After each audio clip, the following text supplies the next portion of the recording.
Baik, terima kasih atas kesempatan yang diberikan kepada saya. Saya Benediktus Chandra Raguna Ginting dengan NIM 24090690. Pada kesempatan ini, saya akan kembali menjelaskan mengenai tugas kelompok kami, yaitu kelompok 3 yang membuat film pendek dengan judul Kompromi di Balik Pintu Tertutup.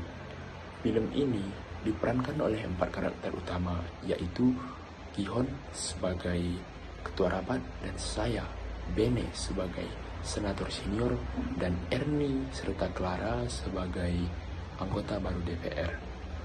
Film ini kami ciptakan yang menunjukkan pengusulan rancangan undang-undang, namun adanya penolakan atas ketidaksetujuan dan ketidakinginan diajukan. Mari kita simak bersama-sama dan saya akan menjelaskannya mulai dari tahap awal. Di pembukaan film itu sudah ada argumen yang disampaikan oleh Ernie dan Clara. Mereka menyampaikan bahwasanya rancangan undang-undang itu adalah langkah penting untuk memperkuat sistem hukum di Indonesia ini. Mereka berargumen bahwasanya tanpa adanya hukum yang ketat atau ketentuan hukum yang jelas mengenai perampasan aset dari hasil tindak pidana, maka akan banyak pelaku kejahatan yang bermunculan, terutama para koruptor. Mereka dapat dengan mudah menyembunyikan hasil kejahatan mereka. Di sini Clara menyoroti bahwa selama ini tidak ada undang-undang yang mengatur hal ini, sehingga situasi tersebut selalu dimanfaatkan oleh para pelaku kejahatan. Selanjutnya, rancangan yang diajukan oleh Ernie dan Clara tersebut ditolak oleh Bene. Pada saat itu, Bene menunjukkan keraguan terhadap rancangan undang-undang tersebut. Ia menegaskan bahwa banyak pasal-pasal yang keliru, yang terkesan ambigu, dan dapat membahayakan diri mereka sebagai anggota DPR. Kecemasan ini menunjukkan dan mencerminkan ketakutan akan potensi penyalahgunaan kekuasaan dalam penerapan undang-undang tersebut. Di samping itu, Gihon menambahkan bahwa tidak mungkin mereka mengesahkan sesuatu yang bisa membahayakan posisi mereka sendiri dengan menggunakan kata jeruk makan jeruk. Hal ini untuk menggambarkan situasi yang saling merugikan.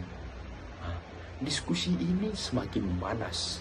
Di sana, Ernie menentang Gihon dan Bene mengenai ketakutan yang tampak di antara Gihon dan Bene. Ernie mempertanyakan apakah mereka memiliki kepentingan pribadi yang lebih besar daripada kepentingan rakyat. Sepintas, Gihon dan Bene begitu langsung tertawa dan mengejek Ernie. Mendengar perkataan Ernie yang sedemikian rupa, dan di saat itu juga Gihon dan Bene menunjukkan sikap yang mengejek dan skeptis terhadap idealisme yang dimiliki Ernie dan Clara. Mereka berpendapat bahwa sistem politik saat ini sudah korup dan sudah mengakar seakar-akarnya sehingga sulit untuk mengubahnya, karena hal ini sudah berlangsung sejak lama, mulai dari masa dulu hingga pada saat ini. Selanjutnya, muncullah pertentangan idealis melawan realitas politik.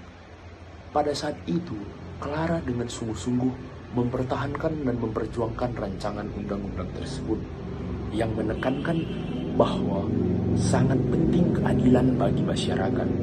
Namun, Bene menegaskan kembali partai politik mereka tidak akan mendukung rancangan undang-undang ini. Dan di situ dikatakannya bahwa kepentingan partai politik lebih sering mendominasi daripada kepentingan masyarakat. Di samping itu juga, Gihon menekankan apabila Ernie dan Clara terus mengajukan rancangan undang-undang ini, maka Ernie dan Clara akan menerima konsekuensi politik yang serius. Pada akhirnya, Gihon menyatakan bahwa pembahasan rancangan undang-undang ini tidak dapat dilanjutkan.